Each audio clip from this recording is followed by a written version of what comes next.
Hi, everyone. I'm Bill Squadron, President of Our Energy Policy, and thank you for joining us today for our webinar on innovations in energy storage. We have a phenomenal group of panelists that will be discussing this issue. We're also looking forward to your questions.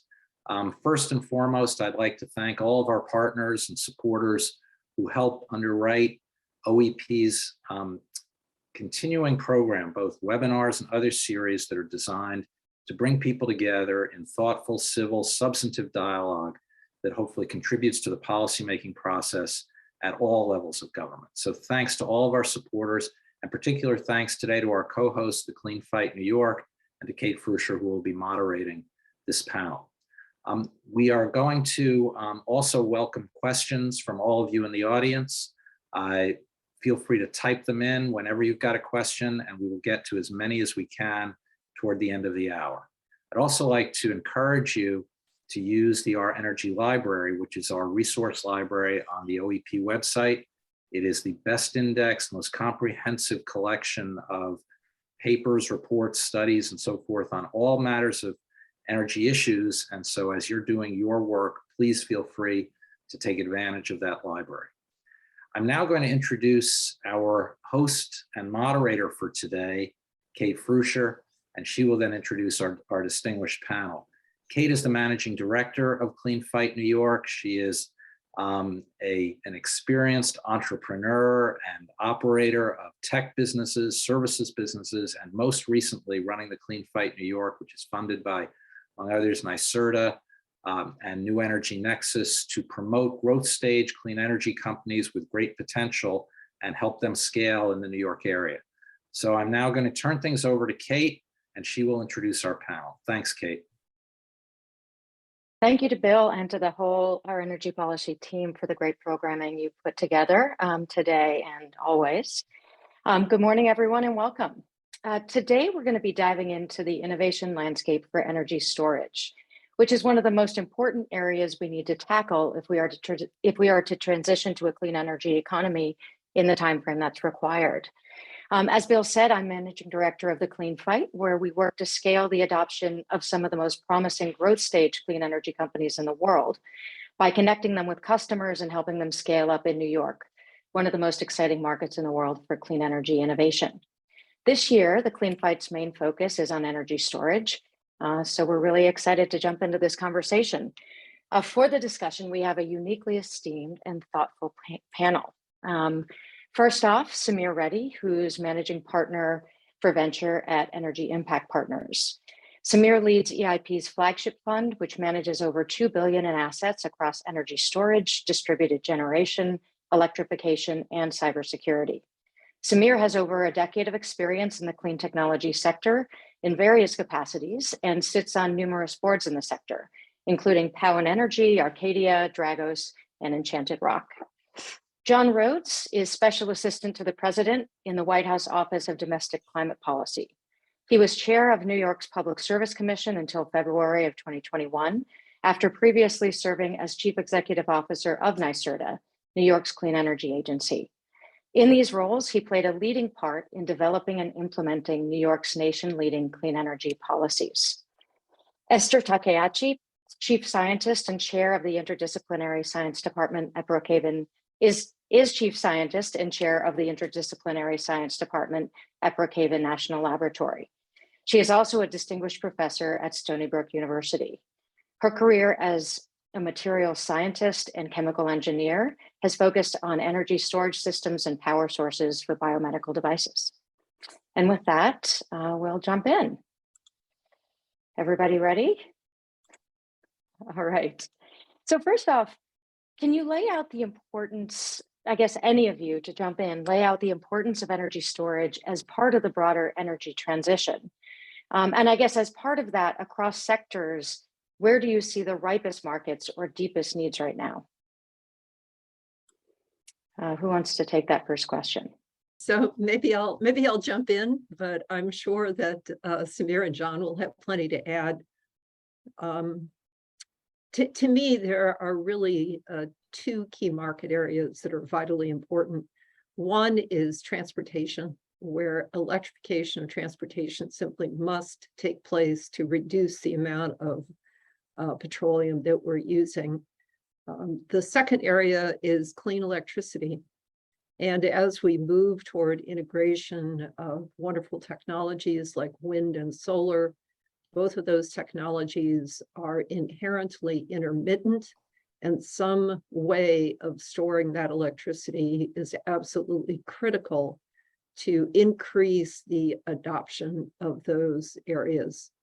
So I think that clean electricity generation coupled with electrification of transportation, to me, are major platforms that have to transition and have to transition very quickly over the next few years.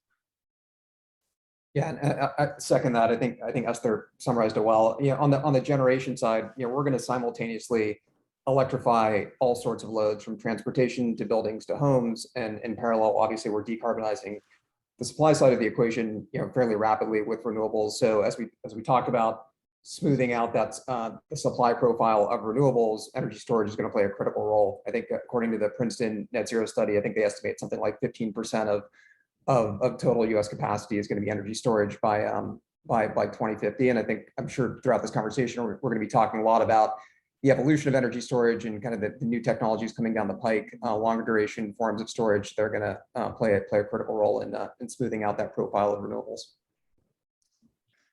So I'll third that. Is that the right verb?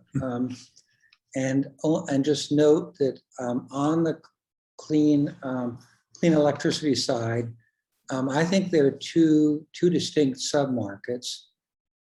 There's the one that's already emerging, which is around, let's just call it non-long duration storage, which really has a home across the system at the bulk level, but also on the distribution grid level and at the grid edge and on premises. And then there is the long duration storage need, which is much more, I think, of a solution gap area, and to me really wants to be a bulk system resource in really kind of an intermittent firming role as we drive towards the higher and higher levels of carbon-free electricity. That's great. That's really helpful in laying out kind of the need. Right now, where do you all see the greatest opportunity to enable the rapid scaling of energy storage capacity? Where do we have the foundation that we could scale up quickly if we really leaned into it right now?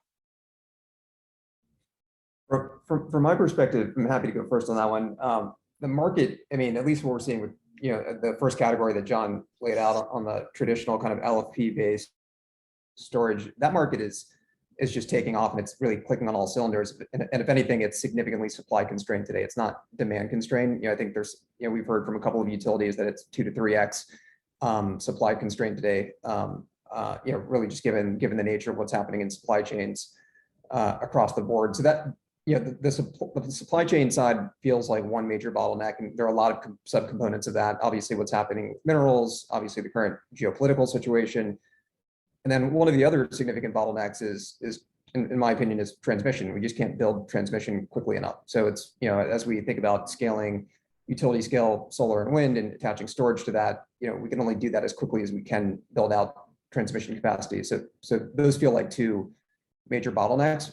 Transmission is a bit of a trickier one to solve with technology, because there is a lot of just kind of permitting and NIMBYism tied to that, which is creating some challenges. But on the mineral side, there's a ton of innovation happening there. Obviously, the federal government's played a big role in that as well, and new extraction methods, new forms of batteries recycling. So I think there's a lot of unlocks there that are coming down the pike that we can be excited about. Esther, John, do you have thoughts on this? Yeah. So I guess two parts to my answer. So on supply chain side, obviously that's an acute issue. I think it would have been acute without COVID/Ukraine, just given the pace of market growth. But with COVID and Ukraine, the supply chain issues are a big deal. I think it's really important.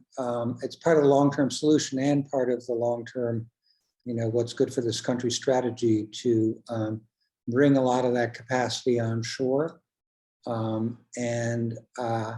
That's going to take, concerted, broad effort around kind of the new solutions, whatever Brian or whatever you're talking about, Samir, but also kind of better approaches to classic mineral deposits, as well as creating the market pull, sort of assured markets with some of the tools like President Biden has taken with the Defense Production Act. I would also say that the transportation market is obviously booming, and it's sort of exciting to see both the storage in the vehicle, but I also think there's a nascent market for what I'll call storage integrated charging, because it's a self-evident solution to some of the grid build-out issues that confront a charging station developer. And it's just easy if you can, disguise the peakiness of the charging. That's not a sophisticated, elegant, attention-grabbing word, but I think disguising maybe captures the gist of it. So I'm excited about that. And finally, I'm also really excited about, thank God, tech is coming to this sector, and just the emergence of digital solutions around controls and situational awareness and fast response, which are really about, in the first instance, controlling, enabling storage through these enhanced controls to play a better and better role, I think is going to unlock a lot of market takeoff as well. John, can I just ask a quick follow-up question? And I want to get to you too, Esther, but you talked a bit about onshoring, and I'm wondering, are there areas that you see the US particularly suited to focus on? Because in the overall world of sort of battery development and storage, there are a lot of other countries in the world that are a few steps ahead of us, arguably. And I'm wondering where you think the US is best suited to enter and to really invest here. I think that remains to be seen. Obviously, whatever, I don't know what to call it, the geological lottery, plays a large role. But specifically with respect to lithium, which of course I think is front of mind when it comes to critical minerals for storage, the latent capacity of the US is pretty exciting. It's not inherently a rare mineral for us. And so I think that's a natural and important and already being looked into a set of opportunities that I think is really worthwhile. Thanks. Esther, do you have thoughts on this? Yeah, what I was going to comment on, Kate, was that I'm totally in alignment with thinking that bringing some of the manufacturing, or perhaps maybe a majority of the manufacturing domestically, is going to prove to be really critical. One thing is that it is going to become more and more cost effective, because shipping batteries of that scale, over long distances is going to be a cost prohibition. So I think, especially with electric vehicles, making those batteries much closer to where the vehicle is made is going to make a lot of sense. Just recently, in fact, the proposal closed on July 1st. There was a massive call by DOE and the Associated Manufacturing Office on 12 different aspects of battery manufacturing. And I think things like that are really exciting and a good sign. In terms of technology, the shortest term opportunity is lithium ion because the technology is ready and ready to go. But in my opinion, I think some lower cost alternatives that are even more scalable will become ultimately very, very important for the grid and large scale electricity generation backup.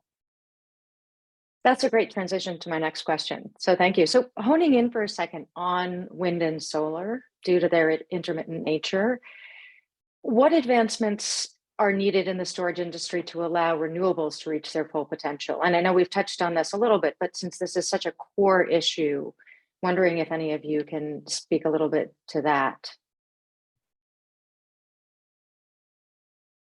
Yeah, happy to go first.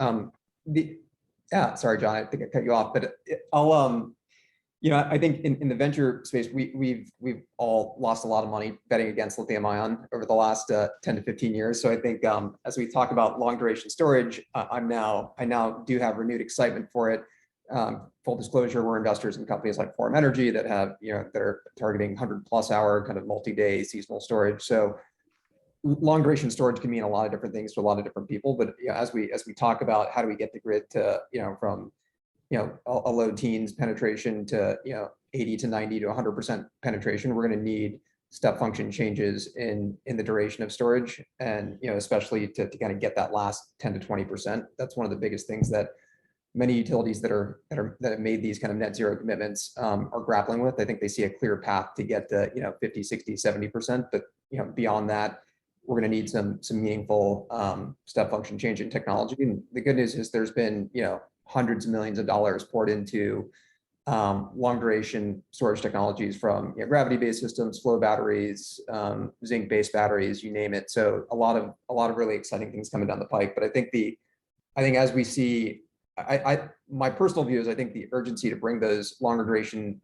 technologies on is sooner than later. I think we're seeing it in Texas this week, where wind is performing at less than 20% of its total kind of nameplate capacity value at a time where temperatures are hitting 100+ degrees. And when that happens, as we electrify different loads across the grid, we're going to need longer duration sources of storage to really insulate us from a resiliency perspective.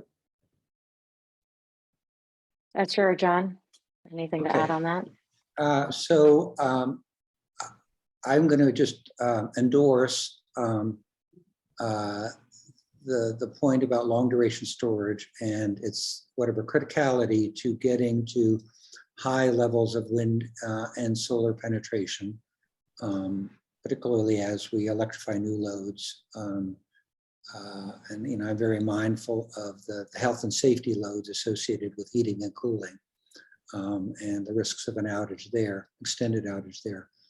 I also think that on the more distributed level, I think just continued cost declines will bring whatever hybrid configurations, into more and more useful use cases, which is going to be, a wonderful thing. I think that PV and storage are, in many cases, meant for each other. Obviously, there's a bit of a tax credit artifact that goes on there, but they actually do complement themselves in a kind of a system valuable way very nicely. And to me, I just think of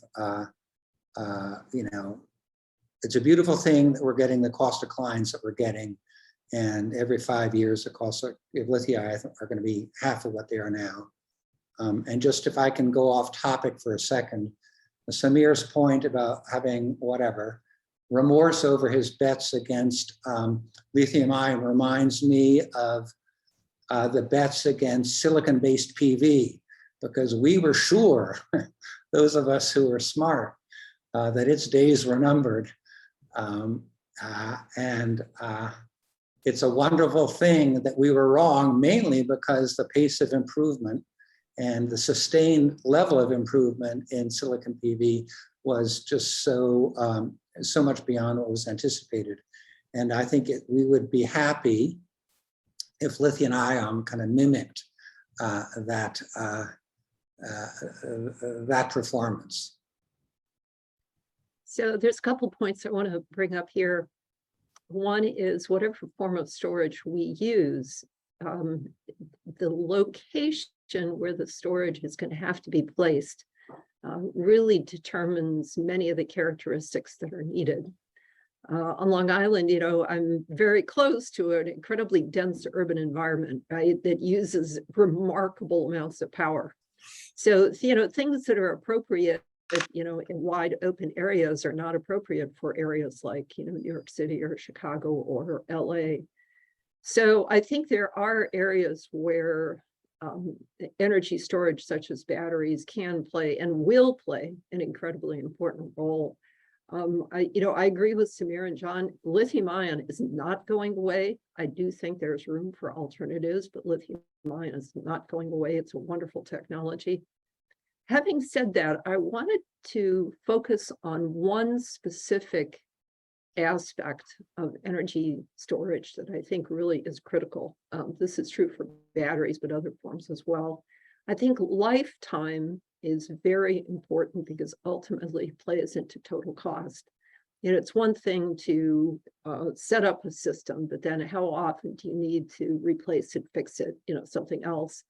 And if we had very, very long life batteries, then things such as second life, batteries become viable. After the car is done, maybe the battery isn't. Another thing that becomes viable, and this may have been what John was hinting at, I couldn't tell for sure, is things like vehicle to grid. Imagine if we've got a dense urban area and there's hundreds of thousands of fully charged electric vehicles that are parked for the duration of the day. What a wonderful opportunity to have mobile energy storage where the energy storage goes automatically to where the people are. And it's going to take some innovation. We're going to have batteries that there's no compromise for the vehicle owner to participate, with communication to the grid. But I think those things are achievable, and through creativity and kind of open vision, I really do think that the entire energy landscape can be transformed actually relatively quickly. Esther, sticking with you, and this is really probably just continuing what you were just talking about. I'm curious what Brookhaven is focusing on in this area that you're most excited or optimistic about in terms of technological advancements. There are several, actually perhaps many. On the lithium ion side, what we're looking at is I guess I put it into three categories really. One is batteries that just inherently have higher energy densities. So this involves new materials that have longer life, or higher capacity, things such as silicon containing anodes, alternative cathodes. The second area is functional parameters, and there I talk about things such as fast charge. We've been investigating batteries that are capable of charge in 10 minutes. So then that changes or perhaps provides the opportunity to change how people think about and how people use electric vehicles if they can recharge in 10, 15 minutes as opposed to 2 hours. The third category, what I call scalable storage. How do we make it all big? And what are the characteristics that are needed to be big? And there are many. One surely is things like supply chain, right? What are the actual materials?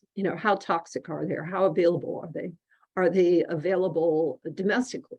Are they only available from a few places on Earth? And sometimes those places, have their own, geopolitical challenges. And the second part of that scalable question is, how do you make things big, functional, safe? And again, lifetime is key. These batteries must last a very long time, whether they're big or small. Each technology has its own challenges, its own particular items that need to address those questions, but I think they're critical. On the bright side, I'll just mention one thing. The scientific tools that we have available today at national labs, and I'll use Brookhaven as a specific example, such as the synchrotron that we have there, which is the newest one in the DOE complex, allows us to do studies that are called operanda. So we can take actual full-size working batteries, probe them while they're working, and we can get unprecedented resolution, real-time data, and it gives us insight so much more quickly than only a few years ago could have happened. And so that makes me optimistic that the level of technology change and our ability to reduce technical risk for companies trying to launch these products has the potential and the capacity to move much, much faster than it ever did in the past. So I think there's a lot of enthusiasm, a lot of optimism in this space right now. Thanks, Esther, and to all that you and the team at Brookhaven are doing. I think you just also shine the light on some really ripe areas for the innovators who are listening to also pay deep attention to. I want to shift gears for a second and shift to you, Samir. The capital markets are a very complicated place right now. Maybe the most complicated people have seen in their lifetime in terms of kind of where things are going and understanding it. And within all of that, I'm wondering how you see the capital markets and how you see them helping energy storage solutions scale. What needs to be done differently? How is the current thinking of the market going to affect energy storage investment? Just like your take on the market and what's happening. Yeah. Look, we've been operating on kind of record low interest rates for the last 15 years. So we've had a highly leveraged economy. And because of that, money was cheap and pretty much everything was getting funded, including venture capital funds such as ourselves.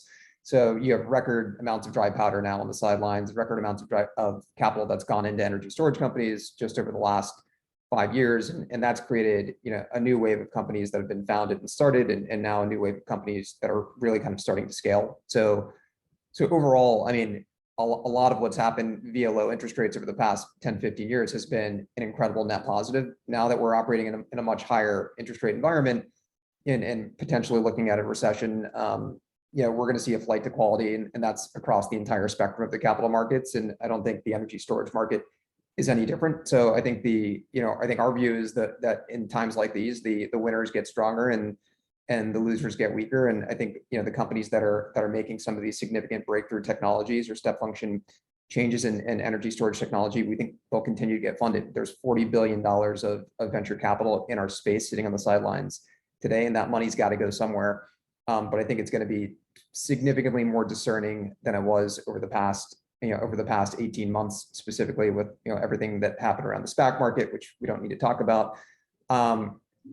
So what does that mean for where we are today? I think the infrastructure market for lithium ion based projects is incredibly healthy. There's tons of infrastructure capital flowing in. Those projects are having no trouble getting funded. I think pre-revenue companies that have significant technology risk, I think will continue to get funded as long as they have a very clear story around how they beat lithium ion technology. Because I think that, again, that's an area where a lot of investors were burned previously. And I think people are going to be looking towards, how they compete on cost and duration versus lithium ion under a wider spectrum of scenarios. I think the gap that I'm seeing right now in the capital markets is all of these new medium and longer duration storage technologies. There is a gap on infrastructure financing for those companies. And really it's incumbent upon the utilities in many cases to kind of pilot those projects and sort of take the initial leap of faith on those technologies to help validate them to the market. And,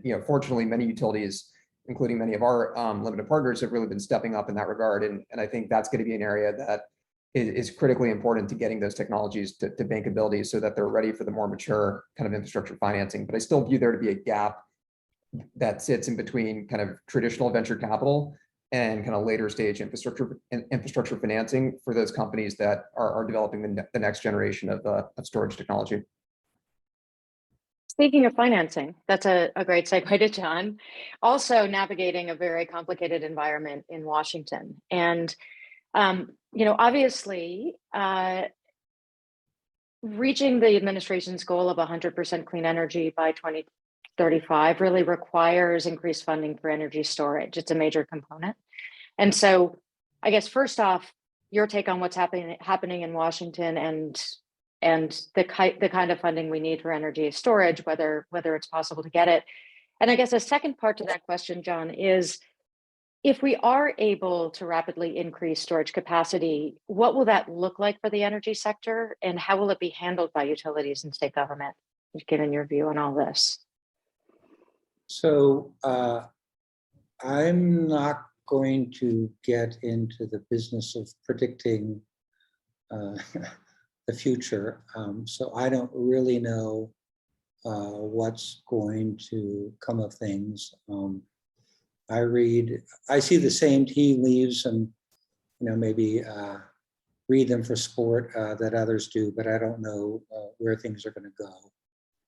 I do think it's exciting that we already have a lot of funding in the existing infrastructure bill. There's about $6 billion, for storage, manufacturing, and recycling, and for storage supply chain. I think Esther mentioned one of those chunks just recently, as well as some important funding for long duration storage. And there's about $7.5 billion for EV charging, which is obviously kind of a market pull accelerator to pull through the storage associated with transportation, as well as about $17.5 billion on grid, coupled with some explicit eligibility openers for storage as part of the solution. So it would be great to get more financing. In general, I think the role of the public dollar is to fund the sciencey end of things, like the work that Esther's leading at Brookhaven. I do think that that's a public good point. I think there is a kind of streamlining of standards and regulations. Samir kind of alluded to some of the institutional barriers that are just so arcane it makes your brain hurt. But there too, we're making progress. I'm enough of a wonk to be excited about what the FERC has proposed in its NOPR and on transmission, and some of the interesting opportunities it creates for storage to either be a complement or a substitute for in a need that otherwise would need plain vanilla transmission. And then I think the third role for the public dollar is to market accelerate where there's momentum to capitalize on. In terms of where to go, I just think that this is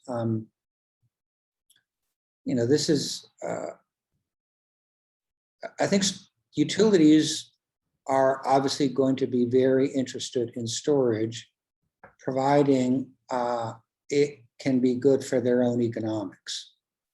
And their own economics basically, I guess crudely put, are going to depend on what they can convince the regulator is a good investment.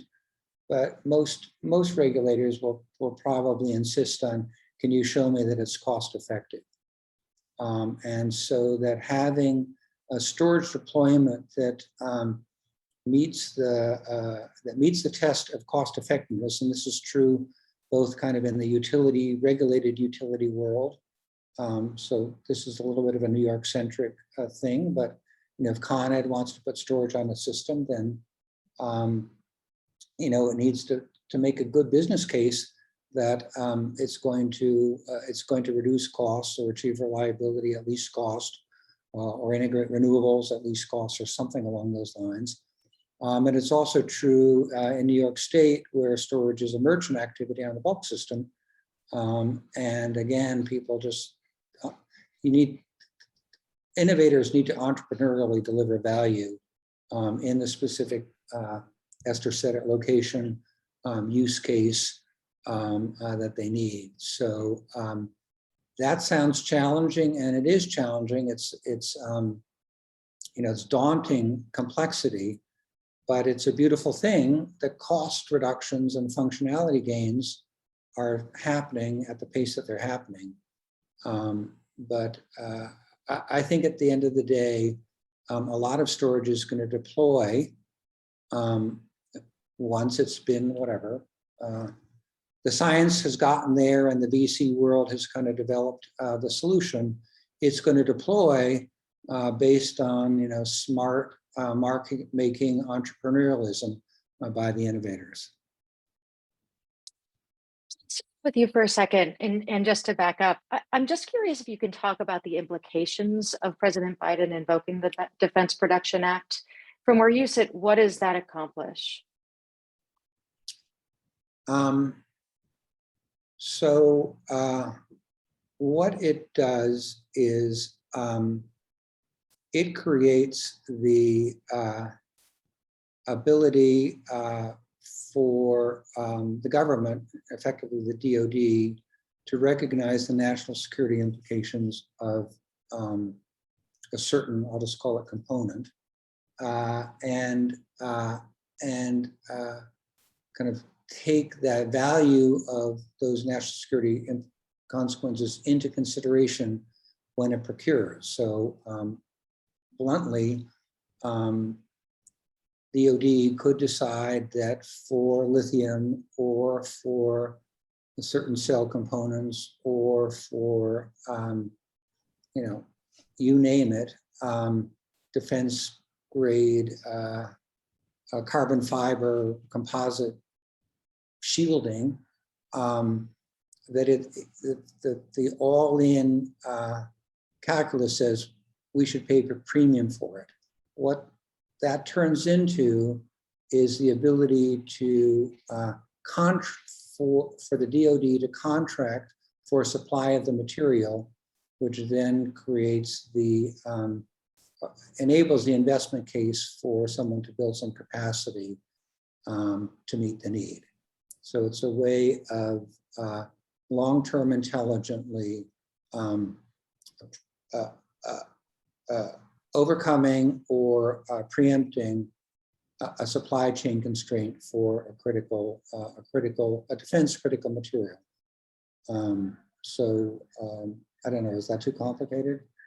No, but I guess that's interesting. So it's more about kind of defense than it is broader industry development. It's more about securing defense needs. Or am I misunderstanding that? Well, it's more about securing national security needs. National security needs. And that can be that's kind of an important public goal, public interest goal. It is not, I'll just. It's not. It can't be the basis for just a way to shovel money at some favorite industry. Right. So expanding out from there and bringing Esther and Samir back into the conversation, what else can we do from a policy perspective to help ramp up energy storage capacity? What other levers, do you guys see as important to pull here to ramp up the industry? I'll let Samir comment in a minute. I just wanted to follow up with a comment that John made. And this is something that I've thought about for a while. And the point being, how strategically important is energy storage? We were talking about defense, but that's not the only realm. I mean, in defense, I think communication, so much communication these days is portable. things like little microgrids. But even in our ability to function as a society, if we don't have energy storage, at some point, as cars electrify, as the grid electrifies, and never mind all these devices that we all carry around, energy storage really becomes an enabling technology. And if there isn't a large domestic supply, then the risk is any critical strategic thing that you need that you can't make yourself, creates some level of risk. So whether it's economic risk or security risk or whatever type of risk it is. So I think that just recognition that energy storage in many ways can be considered something really important to society is an important statement. Yeah, and second that, I mean, I think we're operating in a very different geopolitical environment than we were when solar was coming down the cost curve. And I think the supply chain decisions we made then are obviously not comparable to the current environment that we sit in. So when we look at all the excitement around the battery economy, there is still a single point of failure on the mineral side. And I think it was a great step in the right direction to enable us to really control our own destiny. Obviously, a lot of complicated questions around permitting and kind of the environmental impact of some of those mines and those are not, and the impact that those mines can have on local communities. So those are not straightforward questions to answer, but I think this is certainly a step in the right direction. And as we think about controlling our own destiny with respect to battery economy, I do think that battery recycling should be part of that conversation. Today it's obviously a very small contributor, but I think at scale and over time it can be pretty significant at reducing life cycle emissions within these battery systems. Right. Before we turn to questions in a second, I want to just turn to the issues of historically marginalized communities. And as we grow, as we all see as a critical industry here, whether there are strategies that any of you think we can employ to make sure that historically marginalized communities are involved in helping to scale and reaping the benefits of scaling these industries, these technologies. So I'll jump in. I think that there are a couple of areas that leap to mind. One is that having a growth industry where you're bringing the manufacturing base onshore, it's a job engine. Okay, it would be appropriate, important, critical. It is important, appropriate, critical to ensure equity of access to those good jobs by for communities that heretofore have not actually had an easy route to participation. Then there's a couple of place-based approaches. One in terms of where you site the facilities that are going to be an important part of this new future, and the manner in which you cite it. It's an unfortunate truth that our approaches to minerals in this country has been environmentally burdensome to local communities. As we ramp that up, it would be really essential to change that history.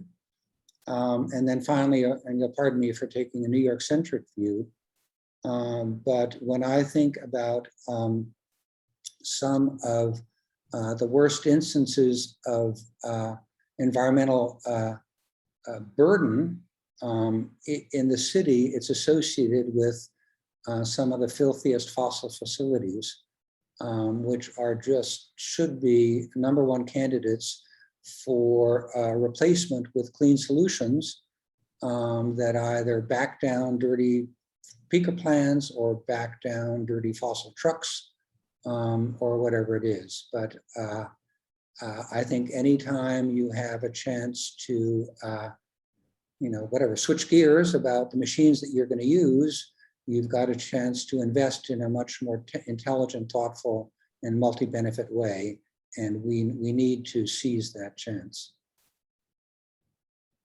Yeah, I think, and just adding to John, I mean, I think you hit the nail on the head in terms of the complicated, equation that we're solving for as we kind of roll out new upstream and mining production sites. But I think the other part of the conversation is around community resiliency, and as we electrify all of these loads and continue to decarbonize the supply side of the equation, resiliency is it's going to become more and more of a topic of conversation. And the communities that get left behind when the grid is less reliable are the ones that generally can't afford Tesla Powerwalls or afford F-150s, V2Gs, and making sure we're deploying resiliency on a community level, whether it's storage or something else, I think should be the top priority for not just on a federal level, but obviously for utility regulators as well.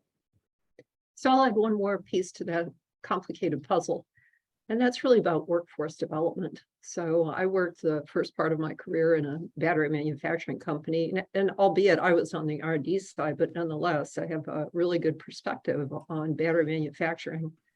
And I think being purposeful about workforce development, everything ranging from certificate programs to community college grads to process engineering grads, to people who conduct research on energy storage is all going to be part of that equation.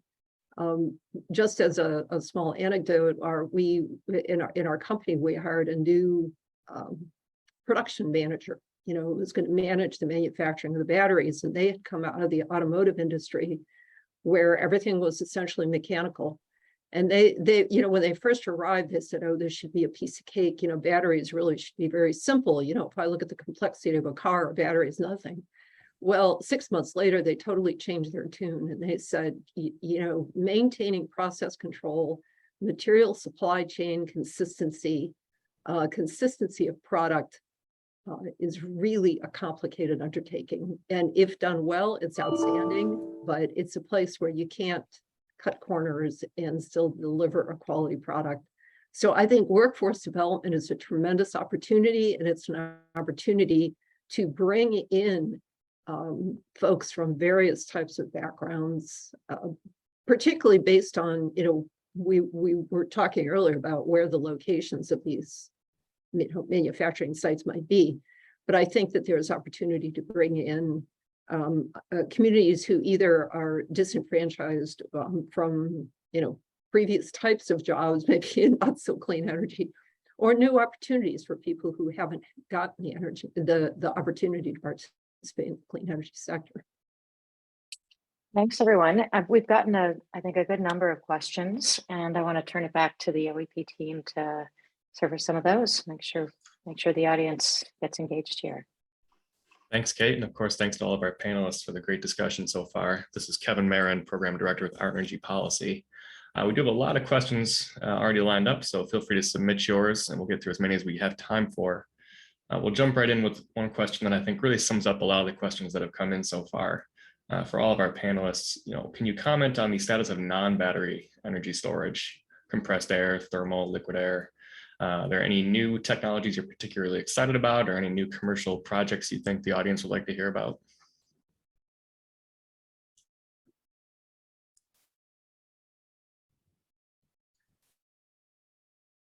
I'm happy to go first.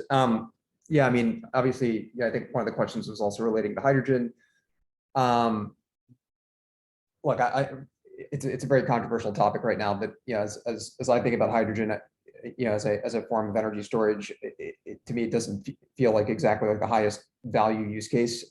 Today, there's a lot of existing applications of hydrogen that are produced via fossil fuels that I think are going to be quickly displaced by green hydrogen. But I think as we think about long duration storage, comparing that to a hydrogen alternative, we've kind of done the math on this, and it seems like versus what we're seeing in the market, it kind of feels like hydrogen is going to face kind of a difficult unit economics comparison there side by side with some of those emerging technologies.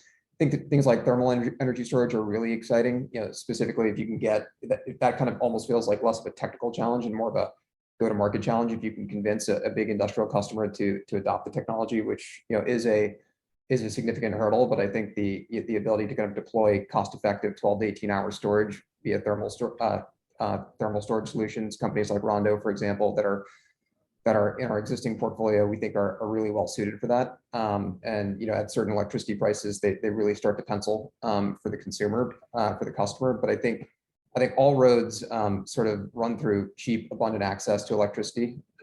So I think that's kind of the equation we need to be optimizing for as well. I'll just comment quickly. I'm sure John has comments as well. To me, I don't think it's going to come down to either or. I really do think it's going to come down to location, the specificity of the application. What does the application really need? And the solution is going to have to answer that need, meet that need in the most effective and most cost-effective way. And then for that application, that's the solution that's going to win.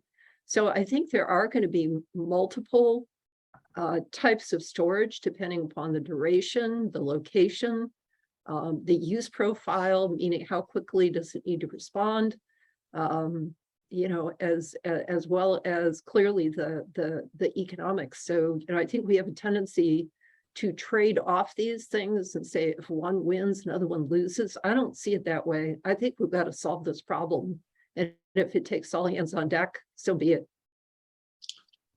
I'm just going to say ditto to Samir and Esther and throw in a slight expansion, friendly amendment, which is, in fact, there are non-storage flexibility resources that also kind of belong in the mix, which just in terms of load control and things like that.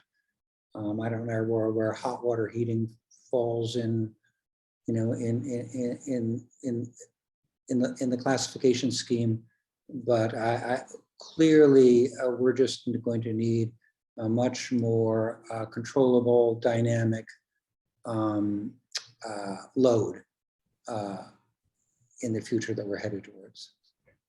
Yeah, I completely agree with that. I think one of the questions was also relating to whether current market constructs kind of really allow or reflect kind of the value of storage. And to John's point, as we look to scale flexibility closer to the point of consumption, I think we also are going to have to rethink traditional demand response programs. Obviously, it's very market specific, but how we actually compensate and incentivize those resources to participate is going to have to really be fundamentally rethought. Kind of expanding on that a little bit, we do have a question here. Are electrical energy market structure developed before renewables and storage? Should these electrical energy markets be reformed? And if so, how? Yes, and they should be made better. I don't mean to be flip, but yes, it is the case that the markets have grown up with rules and institutions that really are designed for solutions, whatever, classic thermal generators that are probably not part of the future. And we don't have good ways of pricing the kind of services either at the distribution level, as Samir was saying, or at the bulk level, nor do we even really know how to price low to zero marginal cost generation. Nonetheless, we need to have it. We need to have it there in a capacity adequate and highly reliable way. That's a major project, and it needs to be worked on. I just look at the basic outlines of the functionality that storage can provide, and clearly it's going to be part of the solution, right? It's just it is really the way to calibrate and bring flexibility to a lot of applications and use cases. Thank you for that. Esther, you spoke a little bit ago about the second life of batteries. You know, we've had a bunch of questions come in just about the environmental impacts of energy storage in the future, and I wonder if you could expand on that a little more, maybe discuss recycling as well.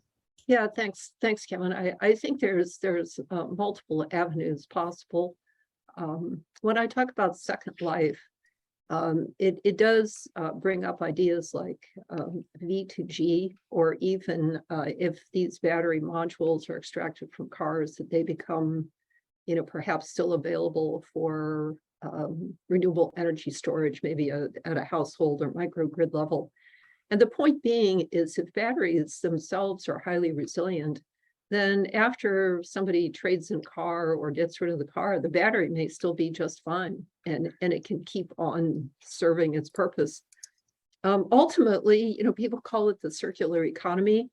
I think it's broader than just batteries, but let's stick to batteries for a moment. We live very much in a disposal society. We use it, we throw away, we never give it a second thought. And my students have calculated, if EV market demands continue to accelerate the way they're projected, what size mountains are we going to build, based on these old batteries? And it's just not a viable path forward. We either have to keep using them longer so we don't need as many, and we need to recycle them to recover the useful components from them after their useful life is over. And maybe the recycling and design for recycling, and maybe it's not just recycling, but opportunities even for regeneration need to be rethought. Today, we do really well in this country with lead acid, but almost no other battery technology do we recycle effectively. And I think it's going to become critical based on the sheer scale of use that we're talking about. Thank you for that. John, you spoke a little bit ago about, what it's going to take for utilities to really adopt storage. And we've obviously discussed, the federal government's role in expanding storage. We've had a couple of questions about local government. Is there a role for local government to play in helping to encourage more storage solutions? Can panelists speak to that a little bit? So that's a bit of, I have to think about that a little bit. Inherently, the answer has to be yes.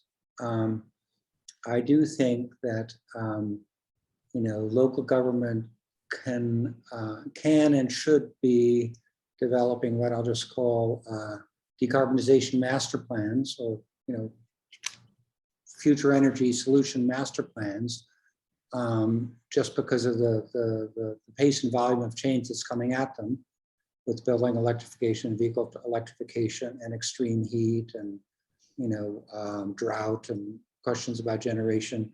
And obviously storage should be a part of that.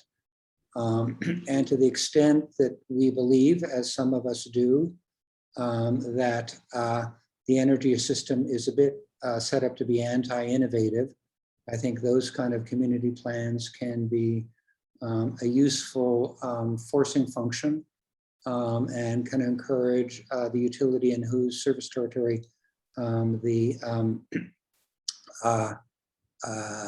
community is, to think harder. And then there's also a set of permitting. I can't resist. One of the best named things we ever did at NYSERDA was a series of tests that we did together with the New York Fire Department of New York, FDNY, and it was called the Battery Barbecue. And I think I get a kick out of that name, obviously, but I do think having kind of a cooperative, intelligent, solution-seeking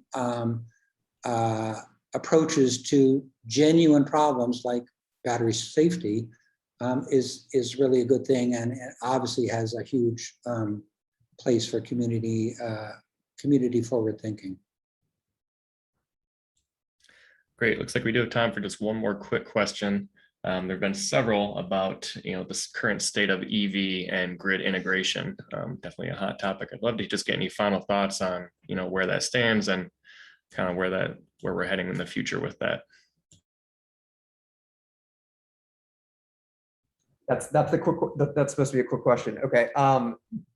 Yeah, I mean, I think John alluded to this earlier, but I think software is going to have to play a critical role. I mean, generally speaking, software is not a panacea, and it's not going to solve all of our problems. But with respect to EV and dynamically controlling load, I think whether you're an EV OEM, whether you're a consumer, whether you're a grid operator, I think the way we intelligently manage software, dispatch software, and kind of monetize those resources is going to play a critical role in terms of reducing the overall burden from an EV perspective. That obviously can include dynamic rates that our utilities are deploying. It could have incentives for consumers to charge their cars at different times of the day. But I think as we think about the rollout of EVs, just given the exponential growth curve we're already starting to see, I think it's pretty clear we're going to have to get coordinated across all of those different fronts. Yeah, I hate to jump in here because this conversation could obviously go on for another hour or more. Thanks to all of you for these phenomenal insights. I mean, I love the battery barbecue, and I think it really underscores the importance of being both inventive and collaborative if we're going to address such complex challenges in this area. And the area obviously is of such importance. We're going to summarize this and circulate the conversation because of some of the phenomenal insights I think that you all had. So we'll make that available on our site. I'd like to encourage everybody in the audience once again to use the Our Energy Library. We have a lot of materials on this subject, and take a look at that. I also want to specifically thank Kate and Clean Fight New York for co-hosting today. Thank all of our partners, but Esther, Samir, John, thank you for taking the time. And we encourage everyone to weigh in with their thoughts and participate, and to look for the summary of this really insightful discussion. So thanks again to all of you. Sorry we kept you a couple of minutes late, but it was certainly worth it. And we wish you a good rest of the week and look forward to seeing you at our next webinar. Thank you again. Thanks, everyone. Bye-bye. Thank you. Bye, everyone. Thank you.